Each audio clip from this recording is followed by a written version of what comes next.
Halo, hai.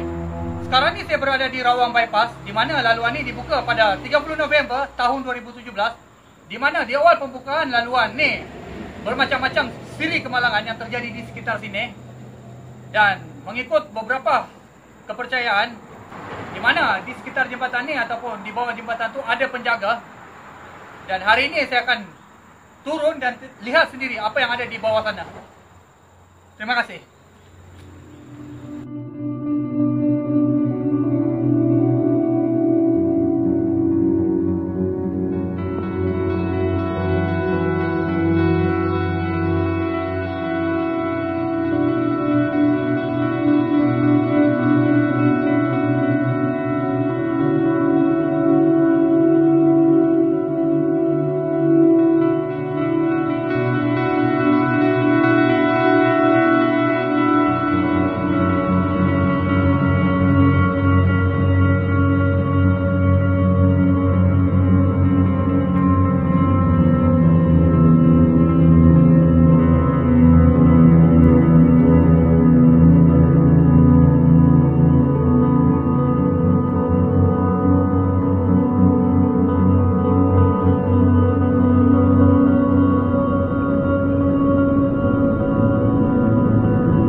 Dengar ada bunyi kenderaan tu datang, bunyi tu datang daripada atas tu, sebab sedia maklum yang atas tu memang laluan kenderaan yang melalui ataupun menggunakan Rawang Bypass ni, di mana laluan ni ataupun jalan ni dia membelah hutan Taman Warisan Selangor. Dan dikatakan kenapa diorang buat jembatan ni tinggi, sebab diorang tak nak rosakkanlah ekosistem yang ada di Taman Warisan Selangor ni. Ceritanya macam tu lah. Tapi kalau dah tiang terpacak dekat atas tanah ni, kerosakan tu tetap akan berlaku lah. Itu sedia maklum. Dan apapun, kita jagalah alam sekitar kita sebaik mungkin. Ini yang dimaksudkan sebagai pokok giam kancing. Dikatakan pokok ni hanya tumbuh di sini. Dikatakan macam itulah, tapi mengikut beberapa sumber yang saya rujuk, dikatakan dia hanya ada dekat Malaysia dan di sini pun ada. Dan tempat ni dia memang dipenuhi dengan pokok-pokok yang tinggi dan di mana jembatan Rawang Bypass ni dia memang membelah hutan. Nanti boleh rujuk dekat bahagian description. Saya akan sertakan beberapa link di sana untuk berkaitan pokok giam kancing ni.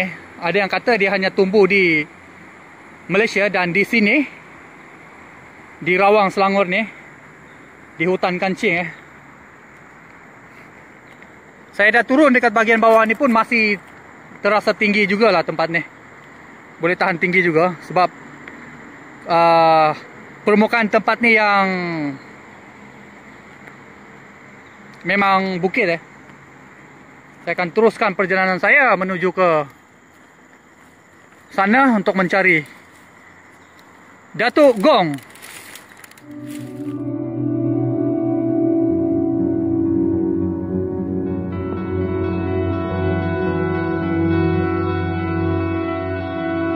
Kalau tengok dekat bahagian sini dia ada satu pipe di mana pipe ni datang daripada atas sana, daripada atas jalan raya yang bagian atas tu. Dan ialah pipe ni untuk air mengalir bila waktu hujan, di mana air yang datang daripada atas jalan tu semua akan masuk dekat pipe ni dan keluar dekat bahagian sini. Dan yang ni di setiap, boleh dikatakan di setiap tiang jembatan ada benda ni, pipe untuk air mengalir lah. Sekarang ni saya betul-betul berada di dekat bawah Jalan Rawang Bypass. Dan tak heran lah kenapa jalan ni dikatakan yang paling tinggi di Malaysia. Dan ada juga yang mengatakan yang paling tinggi di Asia, dengan ketinggian 58.2 meter dari aras tanah. Memang tersangat tinggi.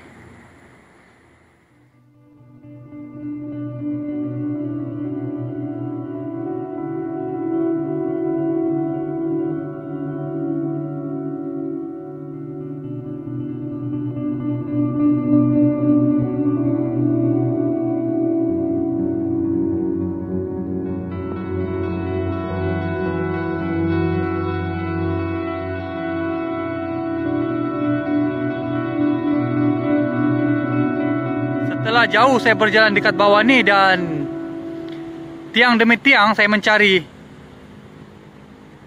Datuk Gong ni, dan akhirnya saya dah jumpa dia. Angin pun agak kuat dekat bawah ni.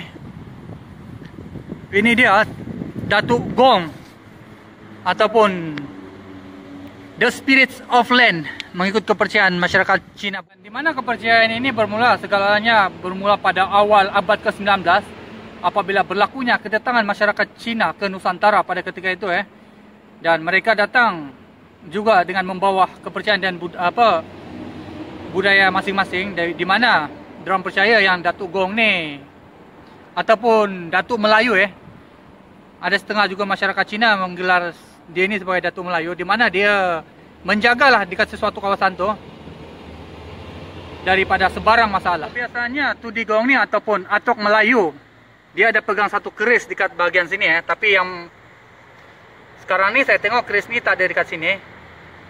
Cuma dekat tangan sebelah tu je dia memegang sesuatu lah. Dan untuk yang biasa tengok ni mungkin tak heran tapi ada setengah orang tak pernah nampak benda ni. Dia seakan-akan menyerupai Melayu dengan tanjak di atas kepala. Dan untuk Tudi Gong ni saya akan sertakan di bahagian description. Untuk yang tak tahu lagi pasal ni, bolehlah rujuk di bahagian description dan boleh tengoklah siapa Tudi Gong ni mengikut kepercayaan masyarakat kaum Cina. Ini adalah salah satu dewa kepercayaan masyarakat Cina, di mana Datuk Gong ni ataupun dewa tanah lah, ataupun ia juga dikenal sebagai Tudi Gong, akan menjaga sesuatu kawasan tu. Di mana Tudi Gong ni adalah salah satu dewa yang hanya ada di Nusantara. Dan antara makanan kegemaran Tudi Gong ni ialah rendang, pulut kuning, dan kuih muih, kopi o, dan segala-gala makanan yang berkaitan dengan orang Melayu. Disebabkan dikatakan mengikut kepercayaan masyarakat Cina, Tudi Gong ini adalah dewa Melayu dan ianya hanya ada di bumi Nusantara. Dan di bahagian sini saya tengok Tudi Gong ni tak ada makanan langsung. Mungkin disebabkan kedudukan tempat ni yang agak jauh ke bawah dan agak ke dalam, dan nak masuk di tempat sini pun agak susah. Disebabkan itulah kemungkinan makanan sukar untuk dihantar di bahagian sini. Dan dikatakan juga di mana Tudigong ni dia menjaga sesuatu kawasan tu daripada berlaku sebarang masalah.